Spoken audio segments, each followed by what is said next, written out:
question often asked is, can I go on a trip? And what does it need to be on a trip? How do I qualify?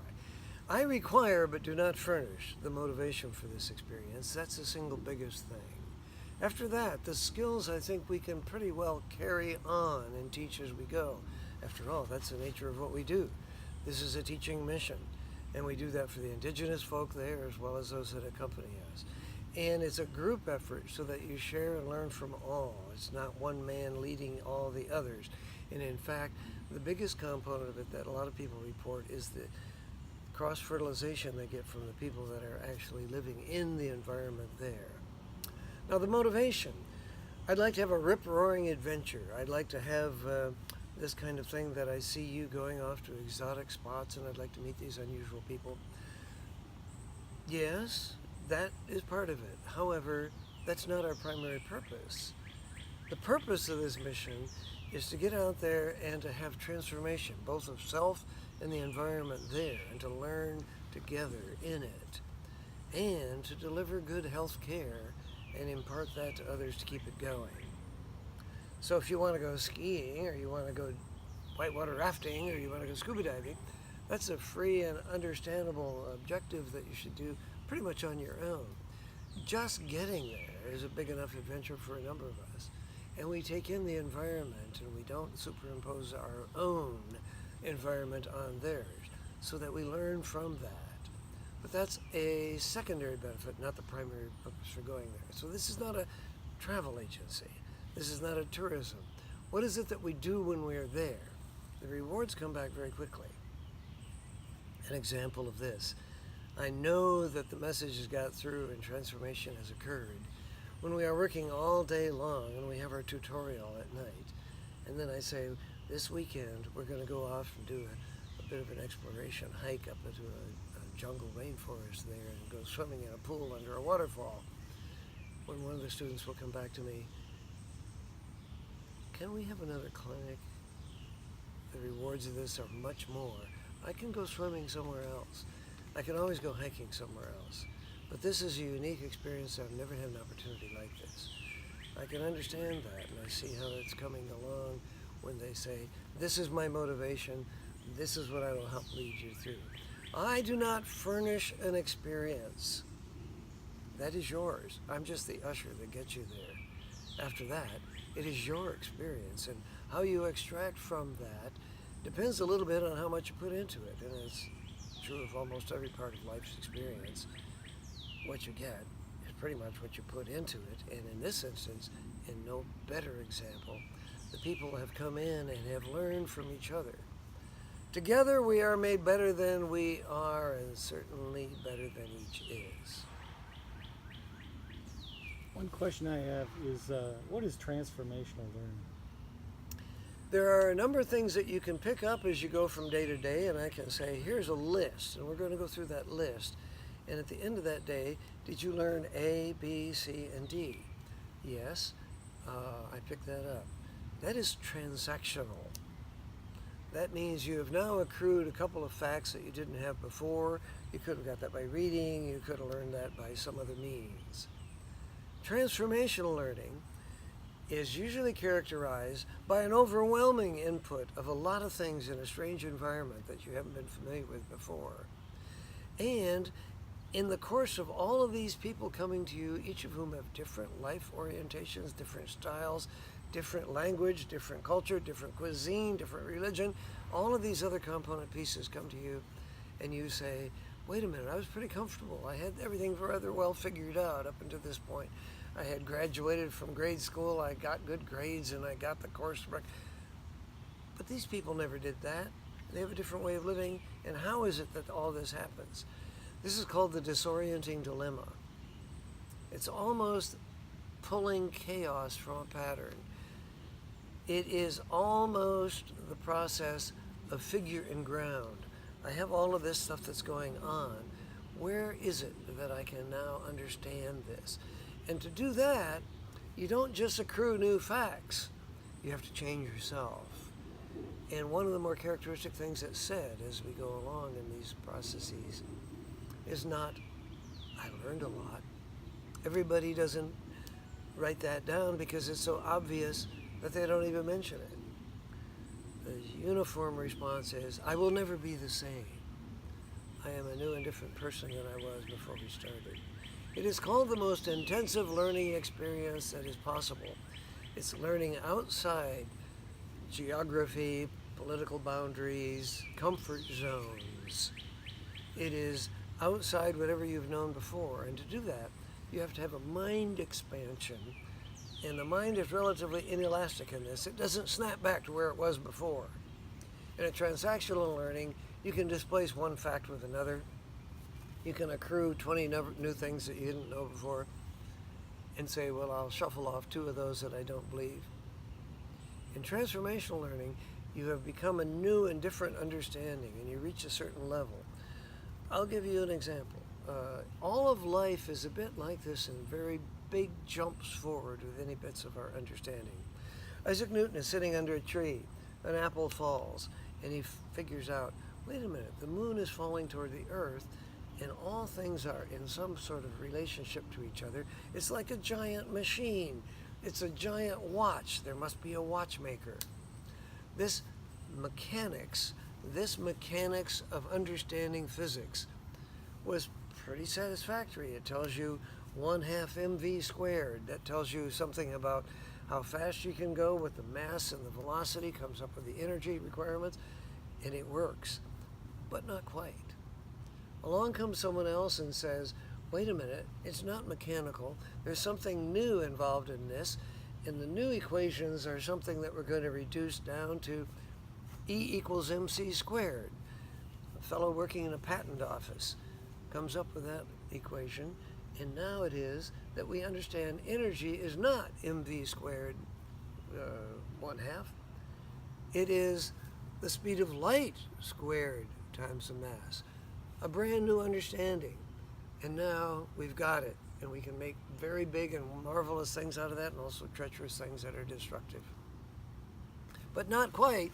Now we find out, what's this? It doesn't answer everything. There's no uniform field theory. We've got to understand it a little better. So lots of other things come to us. We find out the speed of light is not the ultimate constant. There are not other things. Now we have to move to something else. For example, now we have quarks and string theory and strong forces that hold the nucleus together. What that means is, at every point we have accrued new information, it has disoriented our thought processes from the patterns we had in the past. I know exactly how one should live. I come from Durwood, Maryland. There are 4 seasons. There's abundant rainfall. We have food and we have clean water. I know how this works. I go to school, I graduate, I get a job. Then I go and I find in the jungle, there are 2 seasons. There are not 4. In fact, they're critically short of food supplies. They don't go to school. There is no school. How is it that they live? I try to put myself in the position that they are in and realize they haven't even developed some of the problems that stymie us because they haven't had the luxury of that. They've had to deal with relationships in place of stuff. They've had a number of other things. And when you recognize that, revelation comes to you at a new level. That's transformation, quite different than transaction. How many lives have been changed by taking the second course in biochemistry? The tuition is pretty obvious for that course. However, what is the output product? I passed a test. What is the output product of going on a medical mission as a volunteer project that was elective? Someone comes back and doesn't say, I learned 20 more facts. I was, for the first time, in an environment unlike anyone I'd been in before. The answer to that question is almost uniformly, I will never be the same. My understanding now is expanded. The universe for me has become larger, and I can't snap back to the way I was before. One of the other questions I was thinking of is, why is surgical care necessary versus some of the other volunteer health care that's provided? A reasonable question, one that is often answered. Surgery is a very intensive investment in a single individual. Don't you think we ought to clean up the water supply? Don't you think we ought to do some form of immunization projects? Don't you think we ought to do something about nutrition? Don't you think we ought to do something about growth charting and the support that people get in maternal and child health care? Yes, both and. And in fact, it's a mark of the progress that we've had in public health that leads us to what are the single biggest problems now apparent in the world, and also the most urgent. Yes, nutrition is a problem. Malnutrition is something that accumulates gradually. It's not like having your arm broken in a fall from a mango tree where you need help and you need it that moment. It's not like developing a perforated typhoid ulcer. You need help and you need it at that moment or you will not survive it. So that surgery is, first of all, urgent. Second, as a mark of our progress in these other areas of public health, it becomes the stopper to development. One of the things that people are concerned about is how do we develop maternal and child health? Well, there are three very critical operations in that whole process. Number one, any kind of aborted delivery usually leads to a miscarriage and loss of blood and sometimes fatal consequences from the infections that may ensue. And so a dilatation and curettage, called D&C, is an important and simple operation. Number two is that in an area where there's a lot of pelvic inflammatory disease, there are frequently ectopic pregnancies that rupture. That's an acute emergency. They will all die without surgical care. Number three is anyone with an obstructed labor is unable to get that delivery done, usually without any kind of obstetric care, so much as even a midwife in some environments. And as a consequence, that too is a lethal consequence. So cesarean section, those are the three urgent, safe motherhood operations that we include in our basic 5 lists. One is obstructed and strangulated hernias, and the other are those things that deal with perforations of the kind I mentioned with ulcers and the like. One of the other questions I had that the journalist had mentioned before is that when you come into these areas and then you leave, there's a bit of a vacuum left behind. And how do we fill that vacuum? That's our second point in Mission to Heal, that yes, we deliver care.